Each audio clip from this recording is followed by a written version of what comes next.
Alright guys, here it is, brand new segment, Bogen 10.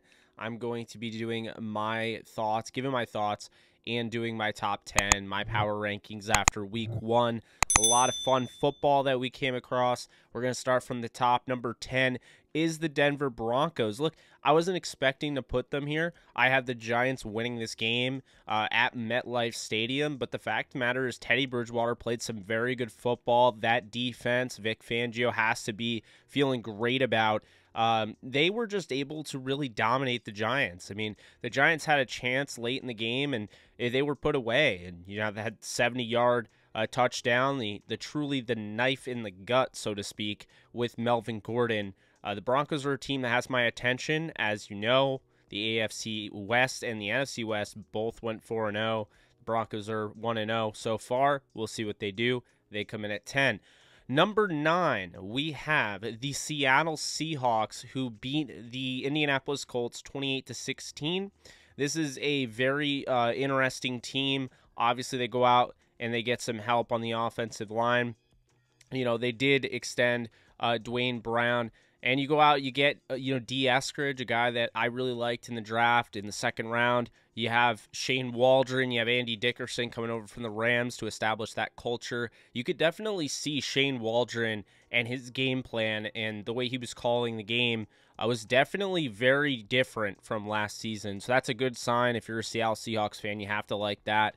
Seattle comes in at 9 after a very convincing win over the Colts. I thought the Colts showed some things that you definitely like to like. And, of course, you have to like the fact that Carson Wentz came out, and I thought he looked somewhat good. So we'll see what he does against Week 2, the Rams in Week 2. Moving on to the 8 spot, we have the San Francisco 49ers. They played the Lions. 41-33 was the score. The Niners would have been higher, but they really gave up a lot of ground. The Lions came roaring back.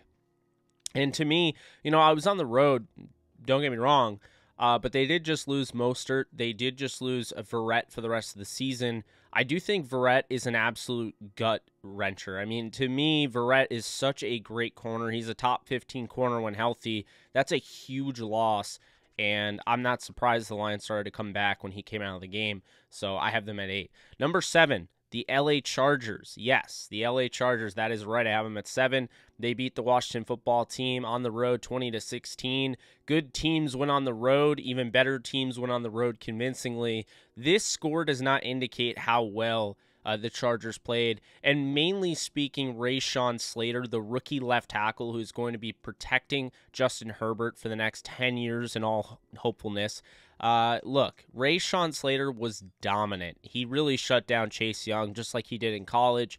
So this was just a great test, and early on to know that you have your guy at left tackle out of week 1 has to be a good feeling. Chargers come in at 7. Number 6, the New Orleans Saints, who I never expected to talk about. But look, let's give me some credit here. Early on in this channel, early on in the life of this channel, I came out with a video saying the Saints should start Jameis Winston over Taysom Hill. I got a lot of blowback from Saints fans. Maybe they cannot hate on me in this video because I'm giving them a 6. Here, 38-3 over the Packers. Jameis Winston, kind of told you so here with the 5 touchdowns. Maybe didn't tell you that much. 5 touchdowns. You have Alvin Kamara. They barely used Marquez Callaway, but they still have him. Juwan Johnson, the former wide receiver from Oregon, comes over to the tight end position after losing Troutman to an injury. Thought he looked really good, but the defense's tenacity. You had a pick from Paulson Adebo. You had some great stuff out of Cam Jordan and that front, Carl Granderson, guys like that. So I really do like what you saw from the Saints. And let's be honest here, it was a home game that they played in Jacksonville due to the hurricane. So they also didn't get the full feel of what would have been at the Dome. So the Packers got dominated. Aaron Rodgers was put in positions he doesn't like to be put in. And so the Saints come in at 6. Number 5, also wasn't expecting to have them this high, but here we are. The Arizona Cardinals, who seem to be ahead of schedule, at least for the most part so far. 38-13 over the Titans. They went on the road. They did it. And to be honest with you, I was shocked, but I'm also kind of shocked at how many people were so low on the Cardinals. I have making the playoffs as my 7th seed. I even was too low on them. Look, let's just call it like it is. Kyler Murray showed you in this game he has gone on to another level. He may not be in the upper echelon, but he's getting there, and he's going to get there. He is a very talented quarterback. You saw the combination between James Conner and Chase Edmonds in the backfield. Of course, DeAndre Hopkins isn't going anywhere anytime soon. I like what you saw out of Christian Kirk, a guy that's playing in a contract season. A lot of people felt like he would fall out of favor, but sure enough, he got the targets. You get to see Rondale Moore a little bit in this one, but Chandler Jones with 5 sacks, that's just unheard of, really. 5 sacks in this game, just absolutely dominated. You saw some great things out of Isaiah Simmons, who's really come into his own in year 2, or at least it looks like that early on. And the biggest question mark was the secondary, and they did a nice job of really shutting down the Titans. I mean, the Titans went for it on 4th down. They had a couple stops. And let's call it like it is. You know, you had A.J. Brown, you had Julio Jones. You weren't able to, get much out of it. You're only able to get, at the end of the day, 13 points. So congratulations to the Cardinals. They come in 5. Number 4, this is a team that's not even in top 10 of most power rankings I've seen, and that's the Pittsburgh Steelers. Look, if you're going to penalize them for winning a game and how they won it, fine, whatever. But let's call it like it is. The Steelers are a damn good football team. They have the best defense in football. And when you look at it, to go to Buffalo and win that game, that was huge. They lost last year to Buffalo. Didn't let that defeat them this year. And look, they won, and it's almost more impressive. They weren't able to run the football with Najee Harris. They didn't move the football as well with Ben Roethlisberger. I think his time will come. That offense will get better. The offensive line struggled. But you know what? At the end of the day, they made plays at the end of the game to win. The defense came through in a big way, getting that forced fumble. Obviously, T.J. Watt with the huge strip sack on Josh Allen.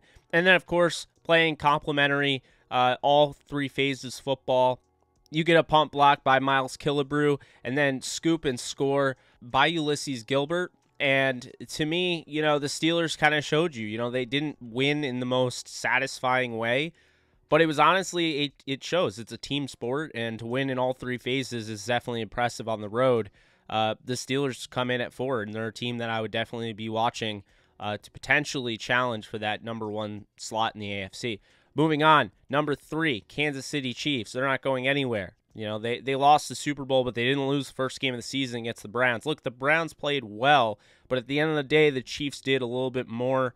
They came away with a huge turnover late in the game to seal it. Just was really impressed with the way the Chiefs, battled back in that one against a tough Browns team. Number 2, we have the Tampa Bay Buccaneers. Look, the Buccaneers could be 1, and I think a lot of people will have them 1 because they won the Super Bowl and then they didn't lose week 1. But the Bucs were tested, and while they did beat the Dallas Cowboys, the Cowboys really had every opportunity to win that game. Now, I still think the Bucs deserve some credit for winning that game because that was not easy. I thought, the Cowboys really did a nice job putting a lot of pressure. But Brady was phenomenal. He had 2 interceptions, neither were his fault. Not going to give him an interception, or not. Well, he's going to get one on the stat sheet, but not going to hold it against him for throwing it right to Fournette and having him drop it and turning into that. And then another thing, I'm not going to have it against him for throwing a pick at the end of the first half on a Hail Mary. Not going to do that either. He was really good in that game. Not really a much run game, so to speak, for the Bucs, but some things to like for sure. And I think the defense, they're going to find their stride. They did lose some players in this one, most notably Sean Murphy-Bunting. But I really liked the play out of Andrew Adams, who came in relief for the secondary. And, look, they'll be getting Whitehead back, but to play without Whitehead, getting that contribution out of Andrew Adams, who had maybe the most important tackle of the game on Ezekiel Elliott one-on-one. They ended up settling for a field goal. They didn't score on that drive as far as a touchdown's concerned. In my opinion, that was a big thing. So Tampa comes in at 2. And then finally, the last team here, number 1, we have the LA Rams. Say what you will. This is somewhat of a Rams channel, although it's not all Rams. But anyway, the Rams dominated the Bears, okay?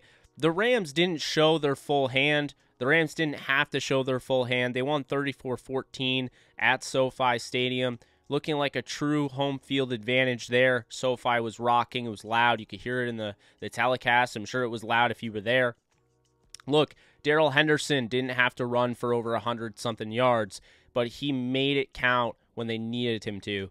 He averaged 4.4 yards per carry, and for people complaining about that, that's pretty much what he averaged last season. That's consistency. He was key in the pass protecting game. I mean, this is somebody that came up in pass pro, stuck his face in the fan, and made a man pay and gave Stafford enough time. You saw some good things out of the offensive line. There were some times they got through, but I think it was more so play design didn't really work out in that sense, or the Bears called a really nice play. Sean Desai, the defensive coordinator's first game as a defensive coordinator since Pagano left. But, you know, I looked at this and I thought, look, you know, the Rams really dominated this game. This game could have been a lot worse. The Rams scored too quickly. The Rams put the defense back on the field too quickly. And so the defense was on the field the majority of the game. And it looked a lot better because the Rams at the end of the game started putting together a longer drive. But let's be real here. Stafford was incredible. You got some good contribution out of the offense line, the run game at the end of the game with Darrell Henderson.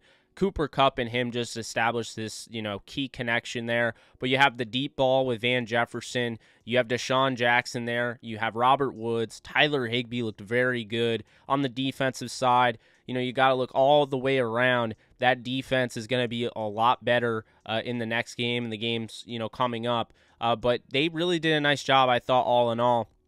And, I mean, the game plan was very simple. Get the ball out quickly for Andy Dalton. They're gonna kill you with the short passing game. They're gonna kill you with running the football and wearing out your defense.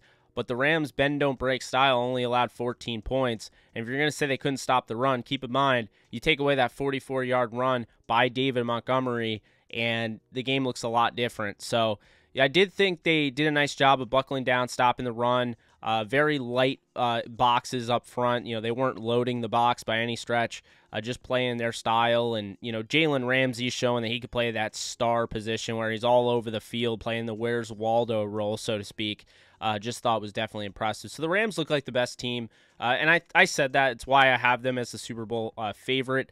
I have them win the Super Bowl against the Chargers. I think the Chargers are going to get there. They were very good, I think, against Washington. The score does not indicate how well they played, and Washington's a good football team.